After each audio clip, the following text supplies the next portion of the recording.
मायावती अब तक की सबसे बेहतर मुख्यमंत्री रही हैं। उनके शासन, कानून व्यवस्था की धमक पूरे प्रदेश में ही नहीं बल्कि देश में रही है। यह कहना है स्वामी प्रसाद मौर्य का। स्वामी प्रसाद मौर्य आज बाराबांकी के चौहान गेस्ट हाउस में संविधान सम्मान व जनहित हुंकार यात्रा के तहत बाराबांकी पहुंचे।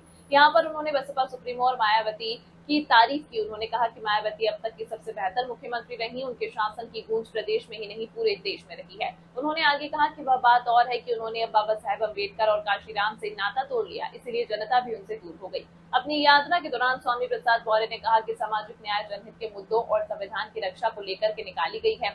इस दौरान उन्होंने सपा और भाजपा पर जमकर हमला बोला। उन्होंने कहा उनका लक्ष्य चुनाव लड़ना नहीं बल्कि भाजपा को यूपी से उखाड़ फेंकना है। भाजपा की नीतियों जन विरोधी है और उसको हराने के लिए किसी भी दल से वह गठबंधन कर सकते हैं। हमने अपने पद को भी छोड़ा, बड़ी बड़ी कुर्सियों को भी छोड़ा, कैबिनेट मंत्री का पद छोड़ा, नेता विरोधी दल छोड़ा, बसपा और सपा का राष्ट्रीय महासचिव पद छोड़ा, एमएलए का पद छोड़ा, एमएलसी का पद छोड़ा। जिसके पद के लोग पीछे भागते हैं, मैं उसको छोड़ता हूं, मैं भागता हूं विचारधारा के पीछे। अगर सबसे अच्छा मुख्यमंत्री की, अगर जो नाम लिए इन तीनों में अगर सबसे अच्छे मुख्यमंत्री की बात आएगी तो मुख्यमंत्री के रूप में सुश्री मायावती का जो कार्यकाल था वो ऐतिहासिक था। न उसके पहले वैसा कोई मुख्यमंत्री था, न उनके बाद कोई ऐसा मुख्यमंत्री था। लेकिन ये इत्तेफाक है कि बहन जी अब वो बहन जी नहीं रही जिनकी हनक, जिनके कानून राज की धमक पूरे प्रदेश में नहीं देश में सुना जाता था।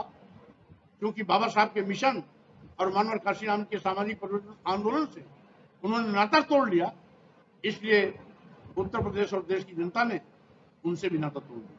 2000 दिनों विधानसभाओं में इस यात्रा के माध्यम से पहुंचने, जनता को सावधान करने की एक सोच है, जिसके तहत आज मैं बाराबंकी भी उपस्थित हुआ। धन्यवाद। संविधान की परिभाषा डॉक्टर अंबेडकर का नाम तब जाने हैं जो स्वामी प्रसाद मौर्य समाजवादी पार्टी में गए। उसके पहले डॉक्टर अंबेडकर जी का महत्व समाजवादी पार्टी जानती ही नहीं थी, करती भी नहीं थी। पीडीए का मूल मंत्र मेरा दिया गया है, लेकिन आज वो पीडीए की परिभाषा खुद नहीं जानते।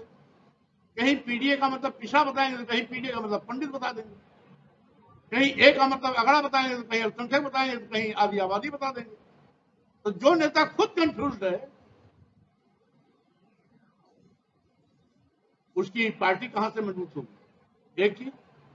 दूसरी चीज, क्योंकि विधानसभा में 47 से 120 एमएलए गए हैं और 5 से 37 सांसद पहुंचे हैं, तो स्वामी प्रसाद मौर्य जब समाजवादी पार्टी में राष्ट्रीय महासचिव थे, जो उन्होंने पापड़ बेले थे पार्टी के जहां बढ़ाने के लिए, वो फसल काटे। अब 2027 में स्वामी प्रसाद मौर्य जब खुद मैदान में है तो उनको आटा दाल का पता लगेगा और कहां खड़े हैं अपने आप जनता देखेगी।